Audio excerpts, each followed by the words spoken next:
Mutiara Hikmah Official, menyingkap hikmah di balik sunnah.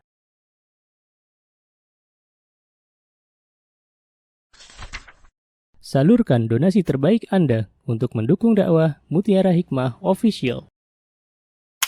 Mari siapkan bekal akhirat kita. Jangan lewatkan kesempatan emas ini. Ayo kita berkontribusi dalam program pembangunan Masjid Mutiara Hikmah yang dibina langsung oleh Ustadz Hanan Yasir MA dan Ustazah Imro'atul Azizah. Raih pahala umroh setara haji dalam program Umroh I'tikaf Ramadan di tahun 2026. Perjalanan penuh makna, bimbingan penuh ilmu bersama Ustadz Hanan Yasir MA dan Ustazah Imro'atul Azizah. Tempat terbatas, daftarkan diri Anda sekarang juga. Jangan lewatkan sensasi umroh full faidah plus daurah fikih hijrah di bulan Syawal tahun 2026 bersama Ustadz Hanan Yasir MA dan Ustazah Imro'atul Azizah. Tempat terbatas, daftarkan diri Anda sekarang juga.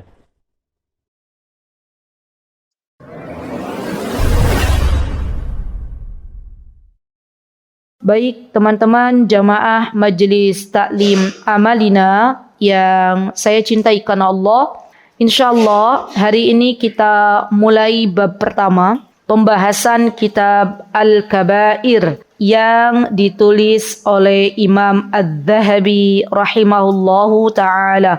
Semoga Allah merahmati Imam Adz-Dzahabi, semoga Allah mengangkat derajat Imam Adz-Dzahabi, dan semoga apa yang telah beliau tulis menjadi ilmu yang bermanfaat. Amin. Allahumma amin. Di antara adab seorang murid atau di antara adab seorang penuntut ilmu, manakala membacakan kitab seorang ulama, maka hendaknya turut ikut mendoakannya. Kenapa? Karena jasa-jasa mereka itu sungguh sangat banyak, ya.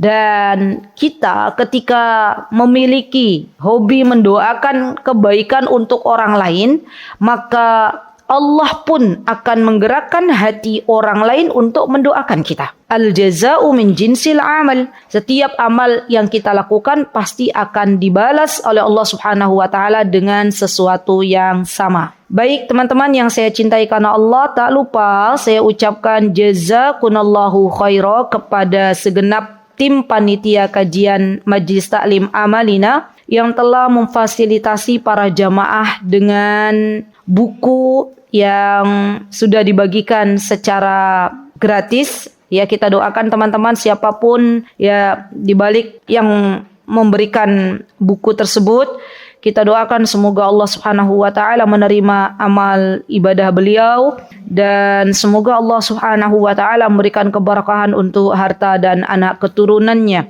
Amin. Allahumma amin. Baik, ibu-ibu, teman-teman yang berbahagia, hari ini insyaallah kita akan masuk di bab pertama, yaitu bab asyirku billahi ta'ala, bab menyekutukan Allah Subhanahu wa ta'ala. Bab ini saya yakin teman-teman sudah pernah belajar sebelumnya, bahwa kita tidak diperkenankan untuk menduakan Allah Subhanahu wa ta'ala. Namun terkadang pada kenyataannya atau di dalam kehidupan, realita kehidupan kita, terkadang ketika iman kita sedang turun, karena iman bagi akidah Ahlussunnah wal Jamaah, keyakinan kita Ahlussunnah wal Jamaah, iman itu naik dan turun. Kadang yazid, kadang yanqus. Kapan yazid? Ketika kita mentaati Allah Subhanahu wa ta'ala. Kapan berkurang iman tersebut? Ketika kita bermaksiat kepada Allah Subhanahu wa ta'ala. Dan kadang ketika kita sedang dalam kondisi iman kita turun, iman kita melemah, kemudian di sana ada godaan yang begitu besar untuk menduakan Allah Subhanahu wa ta'ala, maka terkadang kita pun ikut-ikutan. Nggih mboten? Iya. Baru kemarin ada jamaah yang cerita ke saya, Ustazah, di desa saya itu ada sebuah kebudayaan begini. Beliau bercerita dari A sampai Z. Di mana budaya tersebut real kenyataannya adalah menduakan Allah Subhanahu wa taala. Maka beliau berkata kepada saya, beliau sudah mengaji, Masya Allah, Allahumma barik. Ya, beliau penuntut ilmu juga. Kata beliau, Ustazah, kalau kami tidak ikut-ikutan budaya tersebut, Ustazah, maka kami tuh seakan-akan diasingkan oleh masyarakat, katanya. Dan kami tidak kuat untuk menerima hal tersebut, gitu ya. Kemudian saya berkata kepada beliau, banyak-banyak minta tolong sama Allah. Hidup ini tidak harus kita mengikuti banyak orang. Jikalau banyak orang tersebut ternyata menyeret kita kepada kemurkaan Allah, maka tidak perlu kita ikuti. Dan budaya tidak semuanya tidak boleh diikuti. Ada budaya yang boleh diikuti, diantaranya apa? Budaya sopan santun, budaya bekerja bakti, gitu kan ya? Budaya saling tolong menolong, itu silakan, boleh diikuti. Tapi kalau budaya tersebut ternyata bertentangan dengan apa yang Allah dan Rasulnya ajarkan, sampai-sampai menduakan Allah Subhanahu wa Ta'ala, maka kita tidak perlu mengikutinya. Kenapa teman-teman? Karena kita akan diwafatkan oleh Allah Subhanahu wa Ta'ala sendirian. Karena kita akan berada di dalam kubur sendirian. Karena kita akan dibangkitkan oleh Allah dari alam kubur sendirian. Apakah ketika kita dibangkitkan dari alam kubur, kemudian kita dibangkitkan satu RT dengan orang-orang yang ketika kita di dunia kita pekewoh, tidak ikut acara tersebut? Tidak. Maka subhanallah, kita harus punya prinsip dalam hidup. Jangan sampai karena kita itu nggak enakan, karena kita merasa bahwa kalau kita tidak mengikuti ini, seakan-akan orang tidak ada yang ikut dengan saya, seakan-akan orang mengasingkan saya, kemudian kita ikut-ikutan. Lihatlah kisah Nabi Ibrahim alaihissalam. Di mana Nabi Ibrahim alaihissalam, teman-teman, dikala beliau masih hidup, maka masyarakat sekitar yang ada di masyarakatnya Nabi Ibrahim, mereka menyembah patung. Gimana? Ya. Dan apakah Nabi Ibrahim kala itu ikut-ikutan menyembah patung karena tidak enak dengan masyarakat setempat? Tidak. Bahkan Nabi Ibrahim melakukan amar ma'ruf nahi mungkar. Nabi Ibrahim memotong kepala patung yang paling besar. Dan kemudian datanglah Namrud. Dan ketika itu Nabi Ibrahim mengatakan, silakan tanya kepada patung yang paling besar. Ya. Dan subhanallah, Nabi Ibrahim diselamatkan oleh Allah Subhanahu wa Ta'ala dalam kondisi beliau tidak ikut-ikutan menyekutukan Allah Subhanahu wa Ta'ala. Lihatlah kisah Nabi kita Muhammad sallallahu alaihi wasallam ketika beliau berada di sebuah kota, di kota Mekkah kala itu, di mana masyarakatnya masih menyembah patung-patung. Apakah kemudian dengan dalih Nabi Muhammad tidak enak dengan masyarakat setempat? Ada paman beliau juga yang menyembah patung, kemudian Nabi Muhammad ikut-ikutan menyembah patung karena beralasan itu adalah budaya masyarakat setempat. Apakah Nabi Muhammad ikut-ikutan, teman-teman? Tidak. Nabi Muhammad mengasingkan diri. Nabi Muhammad mendekat kepada Allah. Nabi Muhammad beruzlah sampai akhirnya Allah turunkan wahyu kepada Nabi kita Muhammad sallallahu alaihi wasallam. Jadi kita hidup di akhir zaman di mana kerusakan sudah ada di depan mata kita. Maka perlu teman-teman kita menepi sejenak dari hiruk pikuk yang begitu luar biasa dalam bermaksiat kepada Allah di dalam masyarakat kita. Perlu kita berdoa kepada Allah agar Allah menyelamatkan kita dan anak keturunan kita dari menyekutukan Allah Subhanahu wa Ta'ala. Karena ini bukan perkara yang sepele. Ini perkara yang konsekuensinya adalah neraka atau syurga. Jadi sekali lagi bahwa subhanallah, ya, kita ditakdirkan oleh Allah Subhanahu wa Ta'ala berada di Indonesia Raya yang tercinta ini. Ya, ini adalah bagian dari takdir Allah yang harus kita terima. Ya enggak? Kita katakan apa? Alhamdulillah. Dan tantangan di Indonesia ini ada banyak sekali, subhanallah, ya, kebiasaan masyarakat yang perlu diluruskan. Ya, dan ini tugas kita bersama, ya, berdakwahlah dengan cara yang baik. Doakan semoga Allah Subhanahu wa Ta'ala memberikan hidayah. Kenapa? Karena Rasulullah mengajarkan cara berdakwah itu dengan baik.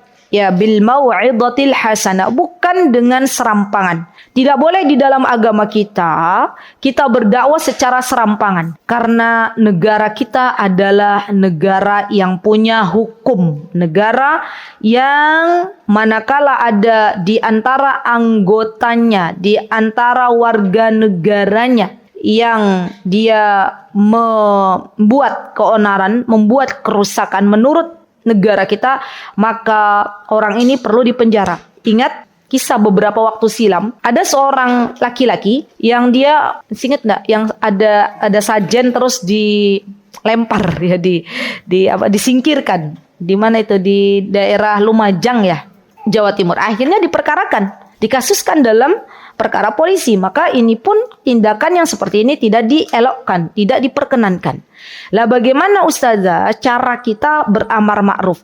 Cara beramar ma'ruf itu macam-macam teman-teman. Ada kalanya kita beramar ma'ruf dengan doa, berdoa kepada Allah. Ada kalanya kita beramar ma'ruf atau kita mengingkari kemungkaran dengan hati. Katakan dalam hati kita bahwa itu adalah sesuatu yang menyekutukan Allah Subhanahu wa taala. Dan ada kalanya kita pun beramar ma'ruf nahi mungkar dengan lisan. Maka pilih mana yang termudah untuk kita. Tapi kita tidak boleh sekali lagi berdakwah dengan cara yang kasar. Kita tidak boleh berdakwah dengan cara yang keras. Kita tidak boleh berdakwah dengan cara yang serampangan. Berdakwalah dengan bil hikmati, dengan hikmah dan dengan kebaikan. Semoga Allah Subhanahu wa taala menjadikan kita semuanya pembuka pintu-pintu kebaikan. Semoga Allah Subhanahu wa taala menjadikan negeri kita, negeri Indonesia yang tercinta ini, negeri yang Allah ridhoi, dijauhkan dari perkara-perkara menduakan Allah Subhanahu wa taala, wabil khusus bagi kaum muslimin. Amin Allahumma amin. Baik, Imam Az-Zahabi rahimahullahu taala beliau berkata, silakan boleh dibuka teman-teman buku yang tadi sudah dibagikan. Boleh, halaman berapa? Halaman 5. Di situ disebutkan bahwa ada surah An-Nisa kayaknya ya.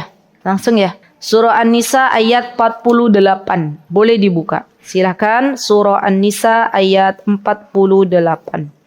Baik. Saya bacakan ayatnya. A'udzu billahi minasy syaithanir rajim. Bismillahirrahmanirrahim. Inna Allah la yaghfiru an yushraka bihi wa yaghfiru ma duna dhalik liman yasha' wa man yushrik billahi faqad iftara itsman 'azima.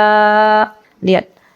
Apa kata Allah Subhanahu wa taala, bahwa sesungguhnya Allah tidak akan mengampuni dosa syirik. Ya. Ketika seseorang meninggal dunia, kemudian dia belum meminta ampun kepada Allah Subhanahu wa taala, maka Allah tidak mengampuni dosa syirik. Ya. Dan Allah mengampuni segala dosa selain dosa menduakan Allah Subhanahu wa ta'ala bagi siapa yang dikehendaki. Nanti saya akan menjelaskan bahwa syirik itu terbagi menjadi dua.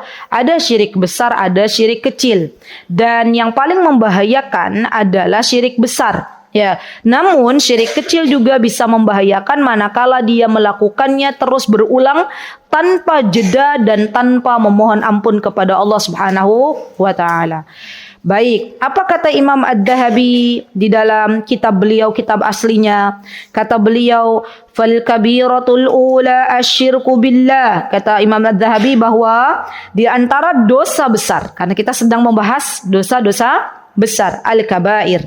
Ada berapa di situ? 76. Maka di antara dosa besar pertama yang paling penting untuk kita pelajari bersama adalah bahwa sesungguhnya menyekutukan Allah, menduakan Allah itu bagian dari dosa besar. Bagaimana maksud dari menyekutukan Allah? Kata Imam Ad-Dhahabi, an taj'ala lillahi niddan wa huwa khalaqak. Ya, menjadikan Allah Subhanahu wa taala sebagai tandingan. Ya. Padahal Allah Subhanahu wa taala adalah zat yang menciptakanmu. Ya, bagaimana kita mau menyekutukan Allah, menduakan Allah, padahal kita tahu tidak ada di muka bumi ini yang berhak untuk kita sembah kecuali Allah. Dan tidak ada satupun yang bisa menciptakan manusia secara sempurna kecuali Allah. Ibu-ibu, teman-teman yang saya cintai karena Allah, boleh banget kita belajar tentang bagaimana keagungan Allah dalam menciptakan manusia. Coba deh dipelajari. Dulu kita pernah belajar yang namanya ilmu biologi. Masih ingat? Atau IPA, atau zaman sekarang IPAS. Ya. Itu kan kita belajar tuh bagaimana anatomi tubuh, gitu kan ya? Masih ingat nggak ibu-ibu? Sampai kita belajar tentang mata, ada pupil, ada apa lagi? Retina, kornea, apalagi banyak tuh kan ya. Seharusnya ketika kita belajar tentang kesempurnaan Allah dalam menciptakan manusia, seharusnya kita bertambah dekat dengan Allah Subhanahu wa taala. Masalahnya zaman dulu kala niat kita ketika belajar biologi itu bukan untuk mengenal Allah, tapi untuk mengejar nilai yang ada di kertas. Nilainya sudah didapatkan, ya kan ibu-ibu? Ya, akhirnya lupa pelajarannya, betul ya.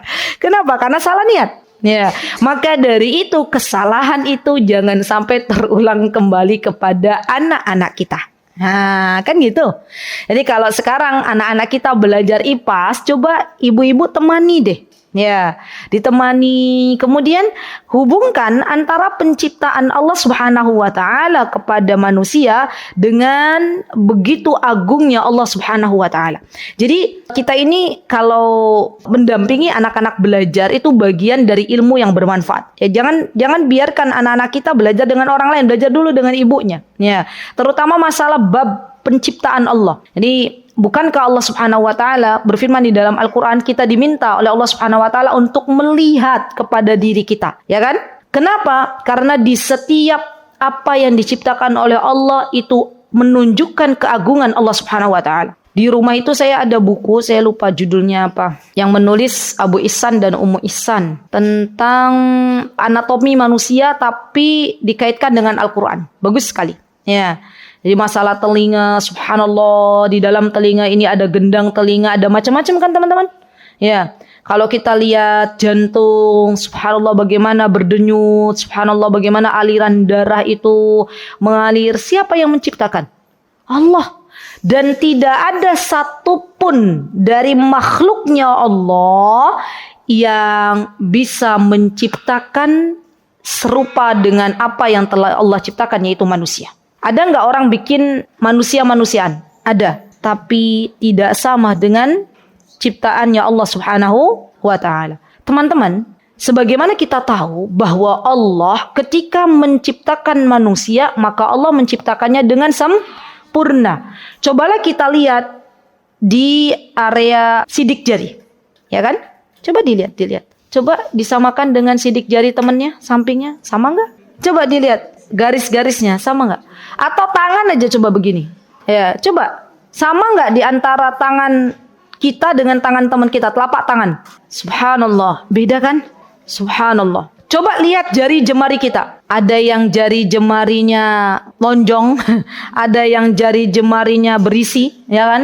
Ada yang subhanallah dari kuku. Coba lihat kuku. Lihat. Kuku teman-teman dengan kuku sampingnya. Coba lihat. Boleh kita lihat. Coba sama nggak? Ada yang sama persis? Kan ada yang lebar, ada yang kecil, ada yang panjang gitu kan? Subhanallah. Siapa yang menciptakan kuku teman-teman? Allah. Dan Allah adalah zat yang maha sempurna. Ingat, Allah adalah zat yang maha sempurna ketika menciptakan manusia.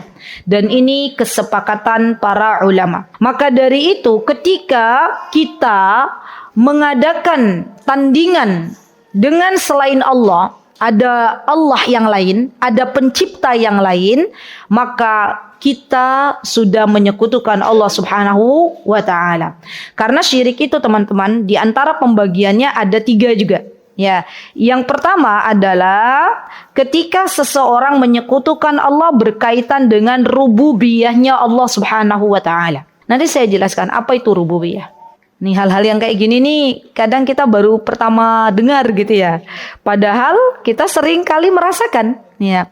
Rububiyah itu gampangannya apa? Saya coba untuk menyederhanakan. Ya, nggak usah kita mengetahui definisinya, ya apa itu makna rububiyah gitu ya.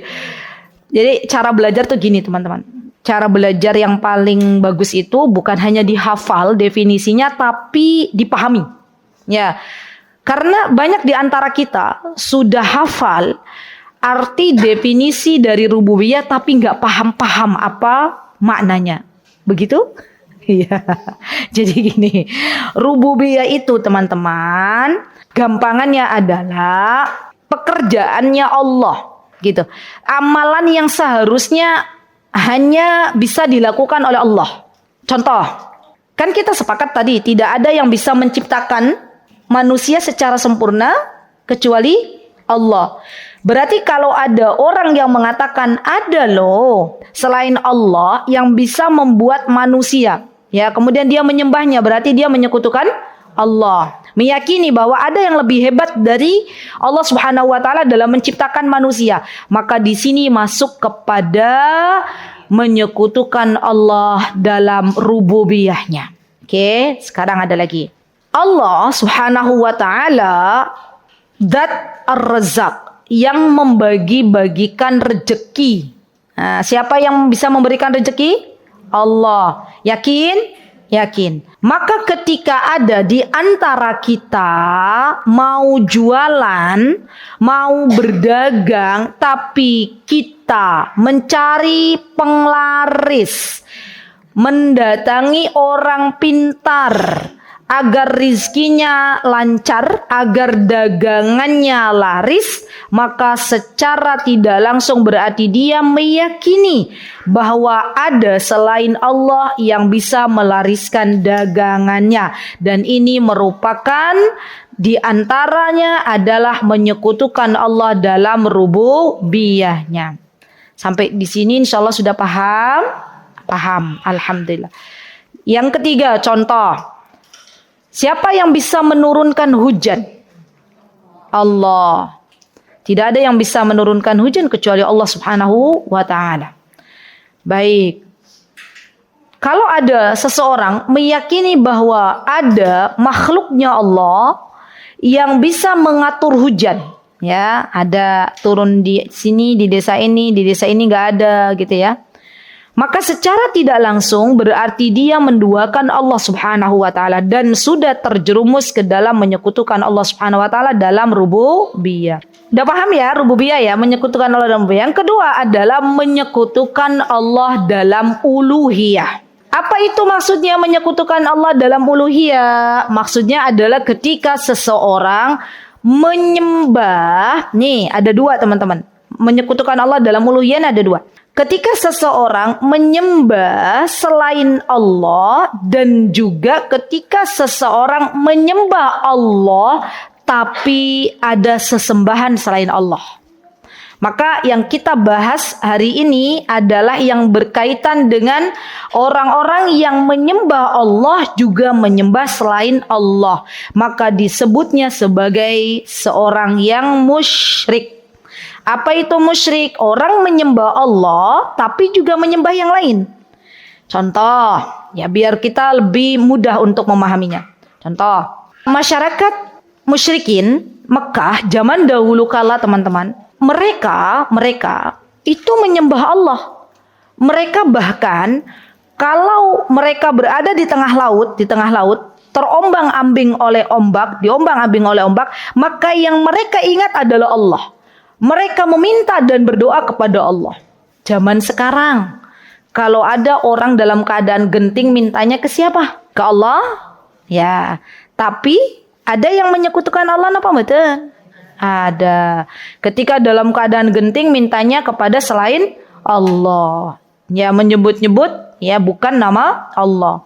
Nah, orang-orang musyrikin zaman dahulu kala ketika mereka dalam keadaan darurat, ya seperti tadi di tengah laut, ya terombang-ambing oleh ombak, mereka mintanya kepada Allah. Mereka percaya bahwa Allah yang akan menyelamatkan. Tapi ketika Allah selamatkan mereka sampai ke darat, mereka menyembah Allah juga menyembah selain Allah. Siapa yang mereka sembah? Patung. Nah, maka di sini mereka menduakan Allah dengan patung dalam menyembah Allah, gitu loh. Jadi kadang ada yang, Ustazah, itu orang-orang yang menyembah patung itu, mereka itu orang musyrikin atau orang kafir? Musyrik. Kenapa? Apa bedanya? Orang kafir itu jelas tidak beriman kepada Allah Subhanahu wa taala, seperti Majusi. Majusi adalah orang-orang yang sesembahannya adalah api, yang menyembah api, itu namanya Majusi. Atau orang-orang yang menyembah hanya kepada matahari, maka di sini mereka disebut sebagai kafir. Sekarang saya mau tanya, orang-orang Nasrani teman-teman, ya orang-orang Nasrani itu orang-orang musyrikin atau orang-orang kafir? Ada musyrik, ada kafir. Musyrik, kafir. Ayo yang kafir dulu deh. Kenapa disebut kafir? Nyembah berhala, tapi mereka percaya nggak adanya Tuhan? Percaya. Oke, baik. Yang tadi ibu, ayo yang musyrik. Mana tadi? Ibu musyrik kan tadi bilangnya? Tadi siapa yang jawabannya musyrik? Kita orang Nasrani, siapa tadi? Oh, Mbak Rina. Kenapa Mbak Rina? Menyembah Allah dengan ada Tuhan selain Allah. Ya, Masya Allah, santi. Ya, itu. Jadi kata para ulama, ada yang mengatakan, para ulama juga sama-sama kok. Berarti jawabannya benar dua-duanya ya. Berbeda pendapat. Ada yang mengatakan murni orang-orang Nasara ini adalah kafir. Ada yang musyrik. Yang mengatakan kafir karena sebenarnya orang-orang Nasrani ini dia tidak mempercayai Allah. Kenapa? Karena menjadikan Nabi Isa alaihissalam sebagai Tuhannya. Gitu. Tapi ada lagi yang mengatakan mereka menyembah Allah. Hanya menjadikan Nabi Isa anaknya Allah. Berarti di sini dia menduakan Allah, gitu ya. Baik, berarti menyekutukan Allah dalam uluhiyah adalah ketika seseorang menyembah Allah juga menyembah selain Allah. Maaf ya teman-teman, saya pengen tanya, yang menyembah sapi, ya, pernah ada nggak teman-teman yang punya teman mungkin ya yang menyembah sapi? Itu keyakinan mereka itu percaya nggak sih ada Allah? Percaya nggak kalau yang menciptakan tuh Allah atau gimana? Ini saya tanya gitu ya. Gimana? Tuhannya dewa. Dewanya manusia atau? Ya dewanya itu sesuatu yang goib atau ada? Goib, tapi dalam bentuk patung. Berarti ada dong. Gitu ya. Oke, baik. Berarti kan aslinya mereka tidak percaya adanya Allah. Iya kan, bedanya gitu kan? Berarti kalau dia tidak percaya adanya Allah, adanya yang menciptakan, adanya Tuhan semesta alam, maka di sini dikatakan kafir. Gitu ya bedanya ya. Jadi musyrik itu apa sih arti kata syirik? Ya, syirik itu kata Imam Ibnul Qayyim rahimahullah ta'ala, ditulis dulu. Definisi syirik, yuk kita samakan frekuensinya. Ya, oke. Kata Imam Ibnul Qayyim, beliau mengatakan definisi syirik atau hakikat syirik, beliau menjelaskan dalam kitab Al-Jawabul Kafi. Beliau mengatakan hakikatus syirki huwa. Hakikat syirik adalah at-tasyabbuhu bil khaliq. Apa itu tasyabbuh? Tasyabbuh itu menyerupakan sang pencipta wa tashbihul makhluqi bih, dengan makhluk Allah Subhanahu wa taala. Menyerupakan sang pencipta dengan makhluknya atau menyerupakan pencipta dengan yang diciptakannya. Biar sama. Menyerupakan khalik dengan makhluk. Kan biar sama toh. Siapa khalik di sini? Allah. Siapa makhluk di sini? Kita. Gitu kan ya. Dan bukan hanya manusia, makhluk itu juga binatang, termasuk sapi. Itu juga makhluk. Gitu ya. Baik. Termasuk matahari itu juga makhluk. Jadi kalau ada orang menyembah matahari, murni menyembah matahari, maka dia kafir. Tapi kalau dia menyembah matahari juga disertai dengan keyakinan bahwa ada yang menciptakan matahari, yaitu menurut mereka Tuhannya, maka dalam hal ini mereka disebut sebagai orang-orang musyrik. Ya, sudah tahu bedanya? Kalau kafir itu berarti tidak beriman sama sekali dengan Allah, baik dalam rububiyahnya Allah ataupun uluhiyahnya Allah. Tetapi kalau musyrik, dia masih dalam rububiyah, masih bisa beriman kepada Allah. Paham bahwa Allah yang mendatangkan hujan, Allah yang mendatangkan rezeki, ada Tuhan di balik sana misalnya. Tapi ternyata dia menyembah bukan hanya kepada Allah, tapi juga menyembah kepada selain Allah. Yang ketiga teman-teman adalah menyekutukan Allah dalam asma was sifat. Misalnya apa? Dalam asma wa sifat, misalnya Allah subhanahu wa ta'ala adalah zat yang maha mengetahui segala apa yang terjadi di muka bumi ini. Sesuatu yang gaib itu adalah haknya Allah untuk mengetahui. Maka ketika ada di antara kita yang meyakini bahwa ada yang tahu dalam masalah gaib, berarti dia telah menduakan Allah subhanahu wa ta'ala. Contoh, gini contohnya. Zaman dulu kala teman-teman, saya masih ingat banget ya di kampung saya. Ya saya dari Cirebon, dan di Cirebon itu terkenal dengan kelenak-keleniknya. Karena sebenarnya hampir sama dengan Yogyakarta, masih ada keraton gitu masih. Kalau di Yogyakarta kalau di Cirebon namanya Keraton Kesepuhan. Ya, kalau di Yogyakarta namanya keraton apa ini? Kesultanan. Namanya keraton apa nggak tahu juga ya. Kita orang Jogja tapi nggak tahu ya. Baiklah. Jadi dulu gini teman-teman. Ya, zaman saya kecil dulu. Ini contoh real. Zaman saya kecil dulu di desa saya itu ada seorang wanita yang dihormati. Ya, oleh penduduk setempat karena katanya wanita ini orang pintar. Ya, bukan orang nggak normal tapi orang pintar. Ya, kepintarannya dari mana? Menurut masyarakat kami, kepintaran wanita ini adalah ketika ada di antara kami yang kehilangan harta, dicuri hartanya oleh orang, dirampok ya hartanya oleh orang, atau misalnya kehilangan dompet jatuh di mana, maka kata orang tua kami, datangilah wanita itu, nanti wanita ini akan menggoyang-goyangkan tongkatnya katanya ya, dan mengatakan, oh dompetmu itu ada di sana gitu. Oh pencurinya itu adalah laki-laki yang bentuknya misalnya ya rambutnya pirang atau rambutnya kuning hijau merah kuning hijau gitu ya, dan dia begini.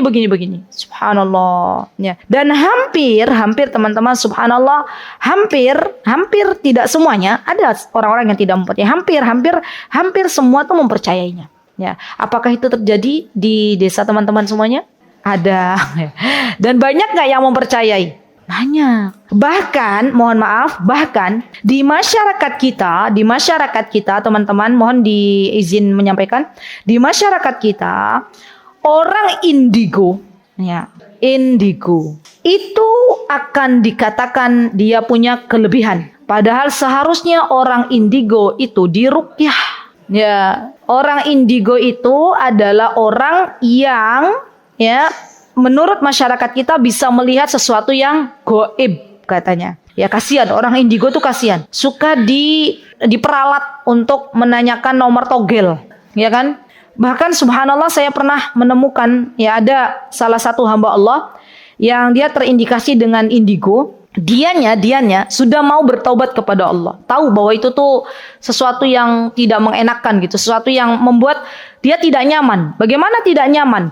Ketika teman-temannya jalan dengan dalam keadaan santai gitu, tidak bisa melihat apa-apa, dia apa? Ketika mau melewati tangga dia bilang ada saudaraku takut keinjek katanya gitu ya. Itu kan sesuatu nggak nyaman bagi kehidupannya. Tapi ternyata ibunya nggak mendukung. Ya, kata ibunya jangan diruqyah, nggak usah diobati.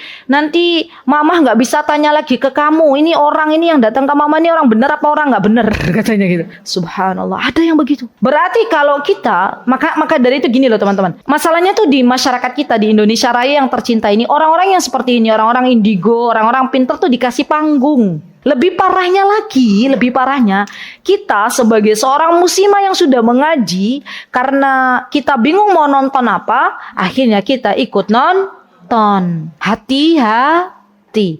Karena zaman sekarang itu zaman di mana orang-orang paginya beriman, sorenya tidak beriman kepada Allah Subhanahu wa taala. Di dalam menonton kita perlu pilah dan pilih, Ibu-ibu. Ya, wah ini nih orang indigo nih meramal kalau nanti tahun 2030 bulan 3 ya misalnya tanggal 3 kiamat misalnya. Jangan, nggak boleh kita percaya. Ingat nggak zaman dulu kita? Tahun berapa tuh ya waktu? Oh iya ya, tanggal 12 bulan 12 2012 gitu kan ya. Sampai terbitlah buku gitu ya. Banyak nggak yang beli? Banyak, itu bestseller ya. Dan yang beli siapa? Kaum muslimin. Ya, subhanallah. Maka tidak boleh kita mempercayai hal-hal gaib, dan kita tahu bahwa yang mengetahui hal-hal yang gaib adalah Allah Subhanahu wa taala. Ibu-ibu, teman-teman yang saya cintai karena Allah, wajib bagi kita sebagai orang tua menyampaikan ini kepada anak-anak kita. Gitu ya. Kenapa? Karena anak-anak kita itu ya sangat rentan dalam masalah apa? Dalam masalah menyekutukan Allah. Ya. Ingat enggak kejadian ada syair apa nyanyian yang anak-anak kita minta ke langit itu gimana? Belum lama kok kejadiannya. Yang dia minta ke langit gitu. Terus akhirnya jadi viral tuh ya. Anak-anak muda zaman sekarang. Ya, cobalah nanti dicari ya beritanya. Ya. Jadi intinya kan dia mengatakan bahwa langit itu bisa memberikan sesuatu. Padahal yang memberikan sesuatu adalah Allah. Dan ini perlu kita tanamkan pada diri anak-anak. Maka dari itu teman-teman, yang namanya ilmu parenting, yang namanya ilmu pengasuhan, yang sukses, yang benar adalah ilmu di mana kita bisa menyampaikan kepada anak kita bahwa Allah Azza wa Jalla adalah Sang Pencipta. Bahwa Allah Subhanahu wa taala adalah zat yang maha berhak untuk diibadahi. Kalau ada seseorang dia sudah berhasil menyampaikan ini kepada anak-anaknya, maka orang tua ini menjadi orang tua yang sukses. Masya Allah. Karena ngeri pakai banget zaman sekarang itu.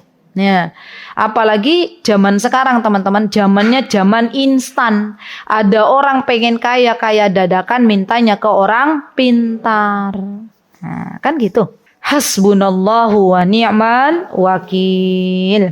Baik. Kemudian teman-teman berarti ada 3 ya. Tadi ya, bahwa syirik menyekutukan Allah dalam rububiyah, menyekutukan Allah dalam uluhiyah, dan menyekutukan Allah dalam asma was sifat. Baik. Kemudian di sini disebutkan di dalam kitab Al-Kabair bahwa sesungguhnya Allah Subhanahu wa taala tidak mengampuni orang yang meninggal dunia dalam menyekutukan Allah di syirik besar. Berarti ada syirik besar, ada syirik kecil. Tolong kita pahami bersama karena ini penting pakai banget ya. Ibnul Qayyim rahimahullahu taala beliau menyampaikan dalam kitab beliau Madarijus Salikin. Ditulis teman-teman ya nama kitabnya Madarijus Salikin. Beliau membagi syirik juga ke dalam 2 bagian. Ada syirik besar, ada syirik kecil. Dan kedua-duanya masuk dalam dosa besar. Baik itu syirik besar maupun syirik kecil, kedua-duanya masuk dosa besar. Kenapa dinamakan kecil? Untuk membedakan ada yang besar, gitu kan? Ya. Dan syirik besar ini teman-teman, kalau pelakunya tidak bertaubat kepada Allah Subhanahu wa taala sebelum meninggal dunia, maka di akhirat nanti dia dimasukkan ke dalam neraka. Tapi syirik kecil tidak. Ya, syirik kecil maka ketika ada seseorang yang dia meninggal dunia, maka nanti di akhirat ala masyiatillah, atas kehendak Allah Subhanahu wa taala. Contoh, syirik besar itu kita tahu bahwa syirik besar itu misalnya tadi kita meminta bukan kepada Allah, gitu kan ya? Kita menyekutukan Allah, menduakan Allah, itu syirik besar. Syirik kecil itu contohnya teman-teman, sedikitnya riya. Riya itu apa? Kita pengen agar orang lain melihat amal ibadah kita. Itu riya. Sum'ah. Itu kita pengen orang lain mendengar amal ibadah yang kita lakukan. Itu sum'ah. Bedanya begitu. Riya dan sum'ah. Sum'ah itu pengen didengar, riya itu pengen dilihat. Nah, misal contoh dalam kehidupan sehari-hari yang mudah ya, gimana? Oh gini. Kita mau pakai hijab, mau pakai baju. Dari rumah teman-teman, niat kita kan yang tahu niat tuh kita dan Allah ya. Niat kita, ya Allah aku pengen pakai kerudung, tapi kerudungnya model terbaru ini. Kan ada tuh kerudung yang dengan nomor-nomor kan ada? Yang ada nomornya ada? Iya. Baru tahu ya. Alhamdulillah kita nggak pusing-pusing nomor berapa ya. Ada kode-kodenya. Ya. Terus kita pakai kerudung itu. Ya, harapannya apa? Agar dipuji oleh orang lain, dipuji oleh bestinya. Oh, bajumu, kerudungmu baru ya, model terbaru. Maka ini sudah masuk ke dalam kategori riya. Kenapa? Karena memakai kerudung, menutup aurat itu bagian dari ibadah. Ya kan? Jadi kalau misalnya kita pakai baju, kita pakai kerudung, niat kita hanya untuk mendapatkan ridho Allah, maka ini tidak disebut riya. Tapi kadang syaitan itu menggoda anak Bani Adam agar masuk ke dalam riya ini, gitu ya.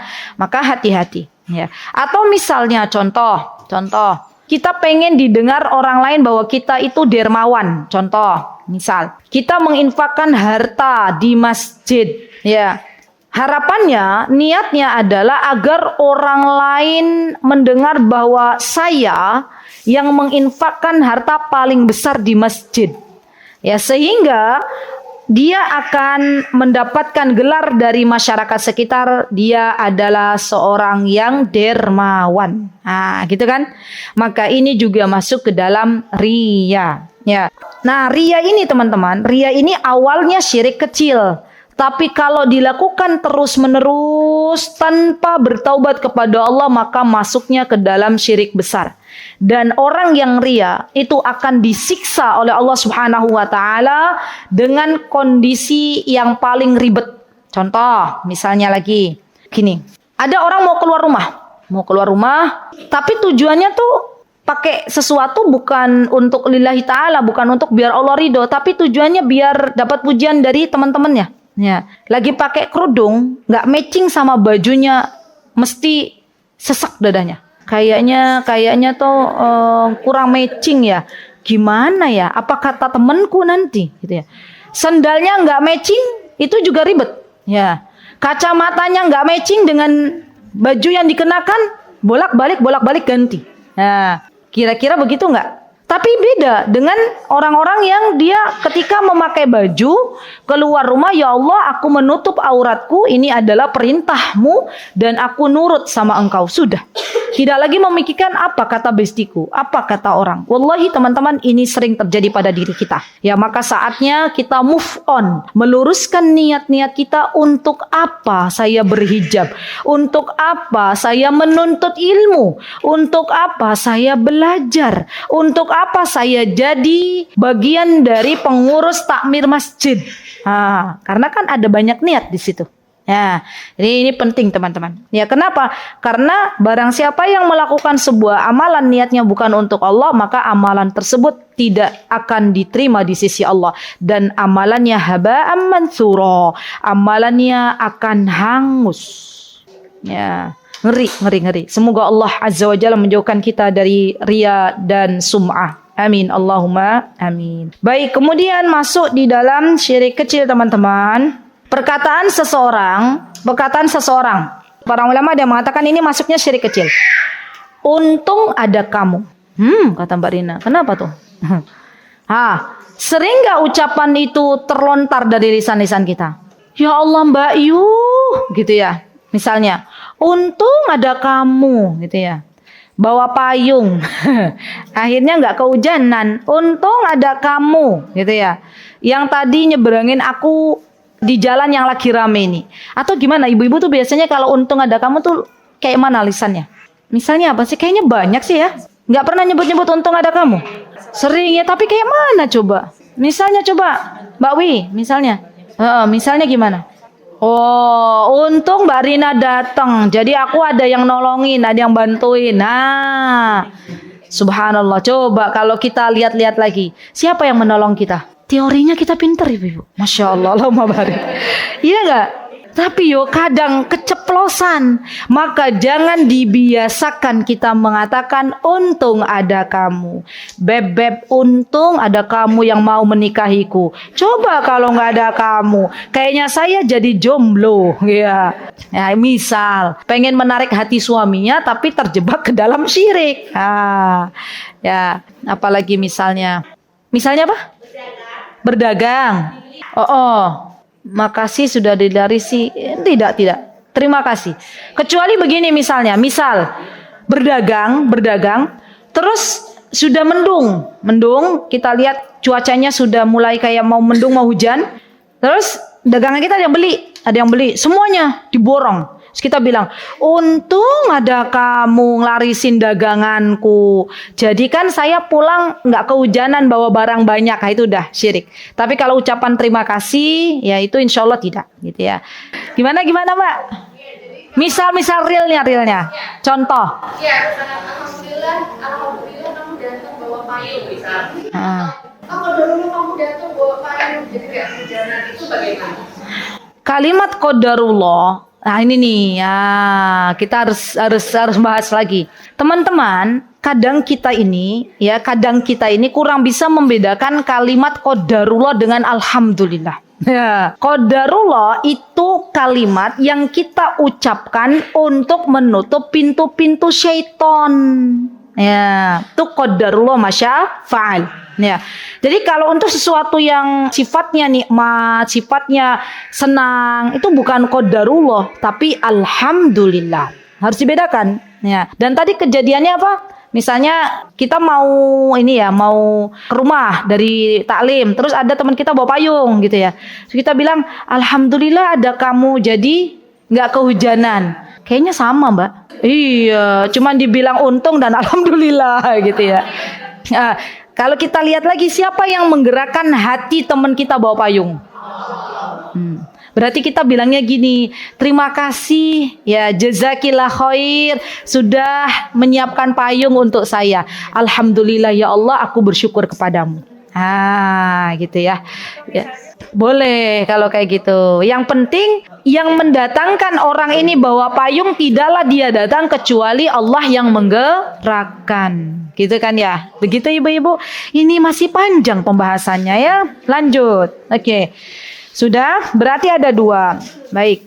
Kemudian teman-teman, di sini Syekh mengatakan bahwa di antara ya dalil yang kita tidak dibolehkan untuk menduakan Allah Subhanahu wa taala ada di dalam surat apa di situ teman-teman? Surah Al-Maidah. Ya kan ada tuh? Surah Al-Maidah ayat 72.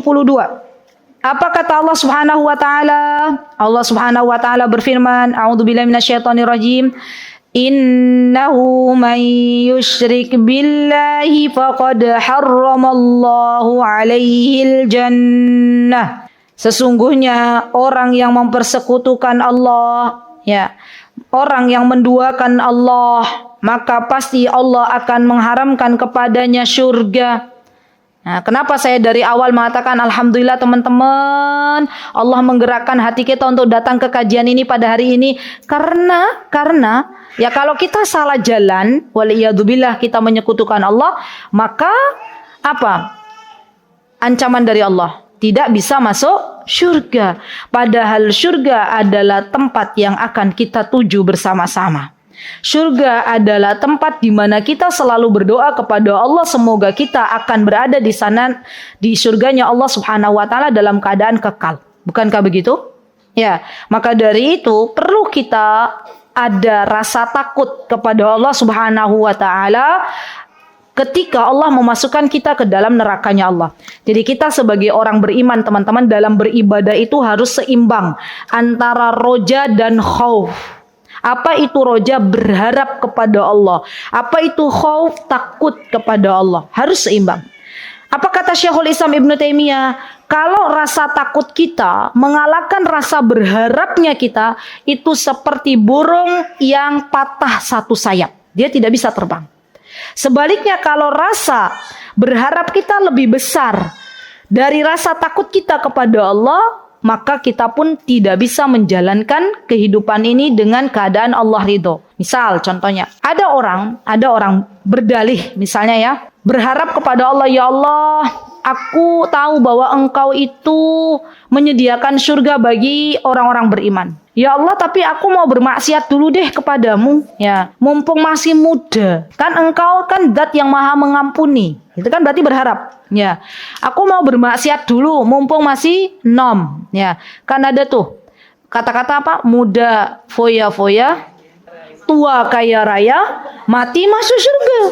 Enak banget ya. Nah, Nah, misalnya ada anak muda dia berfoya-foya, bermaksiat kepada Allah, ya dengan rasa nanti aja deh taubatnya, kan Allah Maha Pengampun. Berarti ini rojanya lebih besar daripada khaufnya. Dia lupa bahwa kematian itu kapan saja datang. Ya jangan sampai dia berharap lebih kepada Allah dengan tidak ada rasa takut kepada Allah, ternyata Allah mencabut nyawanya dalam keadaan su'ul khatimah.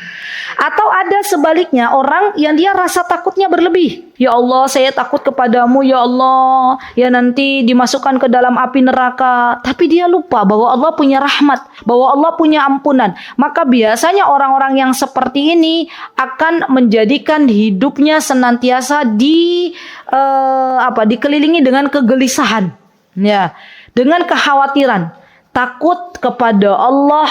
Kalau nanti aku melakukan ini ada adab yang langsung menimpa diriku. Ya, padahal Allah Subhanahu wa taala punya sifat mengampuni dosa hamba-hambanya. Jadi harus seimbang. Ya, harus imbang antara khauf dan roja.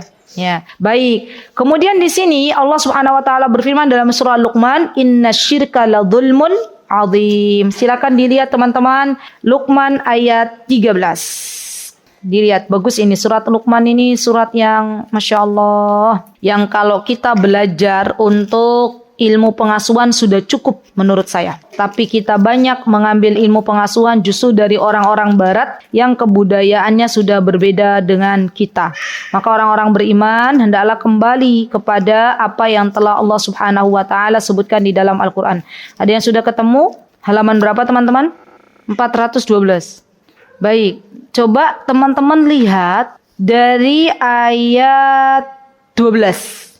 Kalau ini kan langsung ayat 13. Dari ayat 12-nya, coba dilihat. Oke, saya bacakan ya. A'udzubillahi minasyaitonirrajim. وَلَقَدْ آتَيْنَا لُقْمَانَ الْحِكْمَةَ أَنِ اشْكُرْ لِلَّهِ وَمَنْ يَشْكُرْ فَإِنَّمَا يَشْكُرُ لِنَفْسِهِ وَمَنْ كَفَرَ فَإِنَّ اللَّهَ غَنِيٌّ حَمِيدٌ وَإِذْ قَالَ لُقْمَانُ لِابْنِهِ وَهُوَ يَعِظُهُ يَا بُنَيَّ لَا تُشْرِكْ بِاللَّهِ إِنَّ الشِّرْكَ لَظُلْمٌ عَظِيمٌ. Lihat, Luqman adalah seorang hamba Allah, bukan nabi, tapi namanya dituliskan di dalam Al-Quran. Ada yang mengatakan Luqman itu di antara profesinya adalah tukang kayu. Ada juga yang mengatakan Luqman itu adalah ahlul ilm atau ahlul hikmah. Ya, maka ketika Luqman memberikan wasiat kepada putra tercintanya, di antara wasiat pertama yang Luqman katakan kepada putranya adalah wa huwa ya'iduhu ya bunayya, wahai anakku, la tusyrik billah, janganlah engkau menyekutukan Allah Subhanahu wa taala. Inna syirka la dzulmun adzim, karena sesungguhnya menyekutukan Allah adalah kedzaliman yang besar. Baik teman-teman, pertanyaannya, kenapa syirik itu disebut kedzaliman? Boleh silakan jawab. Ya, kenapa syirik itu disebut kedzaliman? Kenapa? Mana yang jawab? Angkat tangan dulu. Ya, Bu. Karena kita tidak percaya dengan keagungan Allah. Menduakan. Baik, terima kasih. Jazakillahu khaira. Baik, saya tambahkan ya. Jadi begini teman-teman. Gampangannya, kenapa kok syirik itu disebut dolim? Dolim itu kan artinya kita menempatkan sesuatu bukan pada tempatnya. Begini, adil nggak? Kalau misalnya, contoh, ada seorang ibu yang telah merawat anaknya dalam kondisi sangat-sangat tulus mencintai. Anaknya dirawat dari kecil, dididik, dikasih yang terbaik, sampai anaknya sukses. Ya, menjadi orang yang seharusnya bisa berbakti kepada ibunya. Tapi ternyata ibu yang telah merawatnya, yang telah menyekolahkannya, ternyata disia-siakan olehnya. Justru anak ini berbuat baik kepada tetangganya. Nah, bukan kepada ibunya. Ibunya disia-siakan, tapi tetangganya dibaikin. Nah, kira-kira menurut teman-teman adil apa enggak dalam hal ini? Adil enggak? Enggak. Anak ini dolim enggak? Dolim. Kan harusnya kepada ibunya yang sudah merawatnya. Kok ibunya disia-siakan gitu kan? Berarti sama dengan ketika seseorang menyekutukan Allah Subhanahu wa taala, menduakan Allah, menyembah kepada selain Allah. Itu termasuk perbuatan yang dolim. Kenapa? Karena selama ini Allah yang telah memberikan kepada kita nikmat. Karena selama ini Allah yang telah memberikan kepada kita udara segar untuk kita bisa bernafas dengan tanpa alat bantu. Karena selama ini Allah yang telah memberikan kemudahan kita untuk bisa berkedip. Ya, karena ada orang-orang yang tidak diizinkan oleh Allah, matanya tidak berkedip, melolong aja gini aja. Nah, itu ada. Ya, dan itu penyakit, sakit gitu ya. Dan Allah yang telah memberikan kepada kita selama ini apa yang kita butuhkan. Ketika kita tahu bahwa Allah yang telah memberikan kepada kita apa yang kita butuhkan, apa yang kita perlukan, tapi ternyata kita justru tidak menyembah kepada Allah, atau kita justru menyembah Allah tapi menyekutukan Allah, maka ini yang dimaksud dengan kedoliman. Nah, ditulis dengan bahasanya teman-teman. Ya, karena sering saya tanya, kenapa kok syirik itu disebut dolim? Ya kayak tadi teman-teman jawabannya diam, tawadu gitu. Atau ada yang mengatakan, yo saya sebenarnya udah tahu ya tapi yo gimana yo. Ya, tulis dengan bahasanya teman-teman, silahkan. Baik, sudah.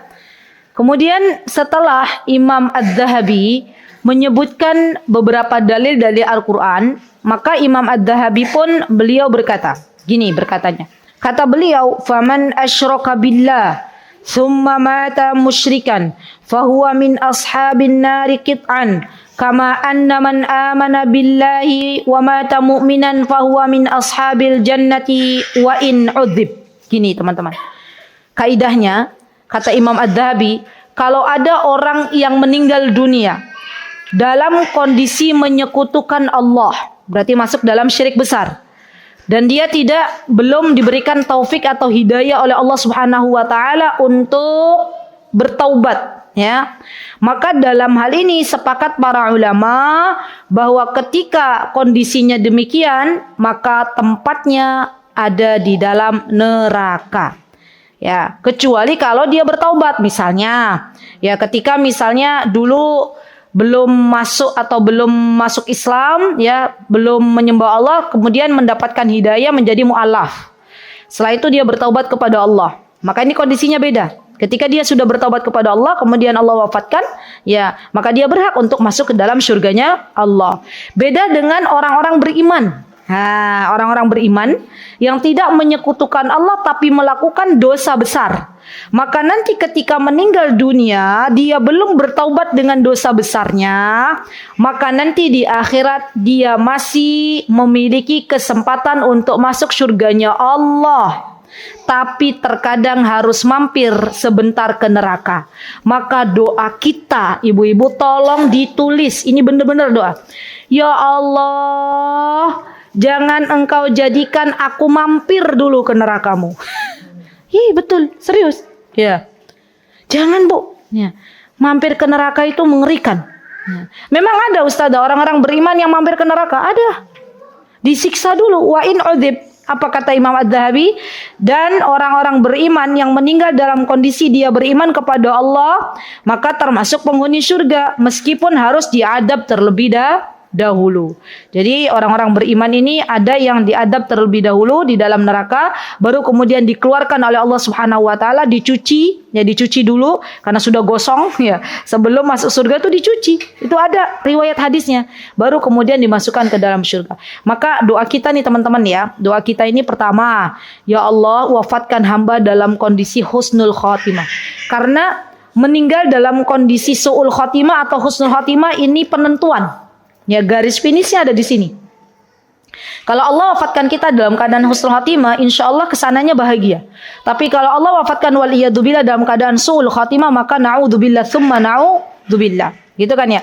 Pertama tuh benar yang perlu kita minta kepada Allah, ya Allah berikanlah aku husnul khatimah. Yang kedua teman-teman, minta sama Allah agar Allah Azza wa Jalla masukkan kita ke dalam surganya tanpa hisab dan tanpa adab. Jadi bukan hanya ya Allah aku pengen masuk surga. Kalian kita minta sama Allah, ya Allah aku pengen masuk surgamu tanpa hisab, tanpa adab. Tanpa harus didahului dengan hisab, tanpa harus didahului dengan adab. Parah nanti kalau misalnya ibu-ibu dihisab dulu. Ya, punya berapa tas? 1 tas misalnya ya. 1 tas hisabnya berapa, belum lagi tas kedua tasnya selusin. Masya Allah. Ya, berarti kita minta sama Allah masuk surga tanpa hisab, tanpa adab. Yang ketiga, ya Allah saya pengen masuk surga tanpa mampir dulu ke neraka. Ya. Ya Allah, semoga Allah selamatkan kita dan anak keturunan kita serta orang-orang yang kita cintai ya dari panasnya api neraka. Dan yang namanya api neraka ini nggak boleh dijadikan sebagai bahan candaan. Kan belum lama ini di sosial media, ya kan? Ada orang yang mengatakan apa? Hari pertama di neraka. Itu nggak boleh. Ada. Ini benar ya beritanya ya. Beritanya sahih gitu ya. Ada orang yang dijadikan sebagai alat candaan ya bahwa dia masuk ke dalam neraka dan hari pertama di neraka. Naudzubillah tsumma naudzubillah. Ya, maka dari itu teman-teman coba pesan ya, saya izin memberikan PR kepada teman-teman, sampaikan kepada anak-anak sampai nanti ketika sudah selesai kajian sampai rumah masing-masing ketemu anak-anak, bilang ke anak-anak kita, nak, yuk kita sama-sama berdoa kepada Allah agar kita dimasukkan oleh Allah ke dalam surga tanpa harus mampir ke neraka. Gitu, sampaikan kepada anak-anak. Ya, sampaikan kepada bebek kita. Ya, Cin, ya bebek. Ya, aku pengen bersamamu sampai ke surganya. Waduh. Dan yuk kita berdoa, yuk berjuang bersama-sama. Semoga ketika kita nanti masuk surga, semoga jangan kita dibelokkan dulu ke neraka. Naudzubillah, summa naudzubillah. Saya menghela nafas dulu ibu ya. Serem. Baik, kemudian teman-teman, Imam Ad-Dhahabi mengatakan bahwa kata beliau di dalam matannya Al-Kabair, beliau mengatakan, apa kata beliau? Qala Nabi sallallahu alaihi wasallam. Beliau mengatakan dari Rasulullah sallallahu alaihi wasallam, Rasulullah bersabda, "Ala unabbiukum bi akbaril kabair." Ala unabbiukum, maukah kalian aku kabarkan tentang dosa besar yang paling besar. Sudah dosa besar paling besar lagi ya. Berarti kan kuadrat ya. Apa dosa besar yang paling besar? Yaitu al-isyraku billah, menyekutukan Allah. Ya. Berarti dari hadis ini kita tahu bahwa dosa besar diantaranya berlevel-level, ya kan? Kan di sini dosa besar yang paling besar. Berarti kan kalau disebutkan yang paling besar ada yang paling kecil, ya enggak? Kalau ada kalimat yang paling besar, berarti ada yang paling kecil. Dari sini kita bisa mengambil faidah, mengambil hikmah bahwa dosa besar itu bertingkat-tingkat. Ya, dosa besar itu bertingkat-tingkat. Dan yang paling besar adalah ketika seseorang menyekutukan Allah Subhanahu wa taala. Baik, kemudian Imam Ad-Dhahabi mengatakan waqala sallallahu alaihi wasallam, beliau juga menyebutkan sabda Rasulullah sallallahu alaihi wasallam, ijtanibu sab'al mubiqat. Ijtanibu jauhila as-sab'al mubiqat, 7 perkara yang membinasakan. Ya. Dan di antara 7 perkara atau dosa yang membinasakan adalah ketika seseorang menyekutukan Allah Subhanahu wa taala. Kemudian beliau mengatakan fadzakara minha asyirk. Wa qala sallallahu alaihi wasallam, terakhir Rasulullah SAW bersabda, man baddala dinahu faqtuluh. Lihat teman-teman, barang siapa yang mengganti agamanya atau murtad, ya Allah berikan hidayah, alhamdulillah memegang agama Islam yang mulia ini, kemudian waliyadzubillah murtad, ya, maka bunuhlah dia. Ya, maksudnya bunuh itu dibunuh. Kenapa? Karena dulu Abu Bakar As-Siddiq radhiyallahu anhu ketika beliau menjadi seorang pemimpin Khulafaur Rasyidin setelah Rasulullah meninggal, banyak orang-orang yang murtad. Ya, kenapa? Karena mereka mengatakan bahwa kalau Rasulullah meninggal berarti ya Rasulullah sallallahu alaihi wasallam itu biasa saja gitu, tidak ada keutamaan di dalamnya. Maka mereka murtad balik ya. Dan di sini Abu Bakar As-Siddiq memerintahkan untuk membunuh orang-orang yang murtad. Tapi ingat teman-teman, tidak boleh kita lakukan ini di Indonesia. Ya, kenapa? Karena Indonesia adalah negara yang punya undang-undang. Ya, jangan sampai ini dipahami dengan secara teks. Maka dari itu yang namanya menuntut ilmu itu perlu guru. Coba kalau teman-teman belajar dari internet, barang siapa yang mengganti agamanya murtad maka bunuhlah dia. Langsung praktek tetangganya murtad dibunuh. Kan tidak boleh kayak gitu. Ya, maka dari itu penting bagi kita untuk ada guru dalam menuntut ilmu. Sebagaimana Imam Syafi'i mengatakan, ala la tanalul ilm illa bisittatin saumbika an tafsiliha bibayanin dzakain wa hirsi wastibarin wa bulghatin wa ustadin wa tuli zamanin. Kata Imam Syafi'i, tidaklah seseorang mendapatkan ilmu kecuali dia harus punya 6 perkara ini. Yang pertama dzaka, kecerdasan. Yang kedua hirs, semangat. Yang ketiga sabar. Dalam menuntut ilmu tidak bisa instan, sabar. Yang keempat bulgha. Bulgha itu adalah bekal.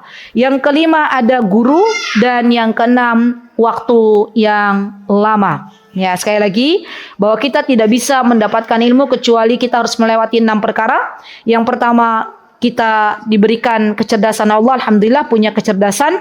Yang kedua, punya semangat, tidak mager, tidak malas. Yang ketiga, sabar. Ya, kalau kita mau belajar matematika saja kita harus sabar, ya kan? Bagaimana dengan belajar bahasa Arab? Banyak orang-orang yang belajar bahasa Arab tidak sabar, belajar tahsin tidak sabar, ya kan?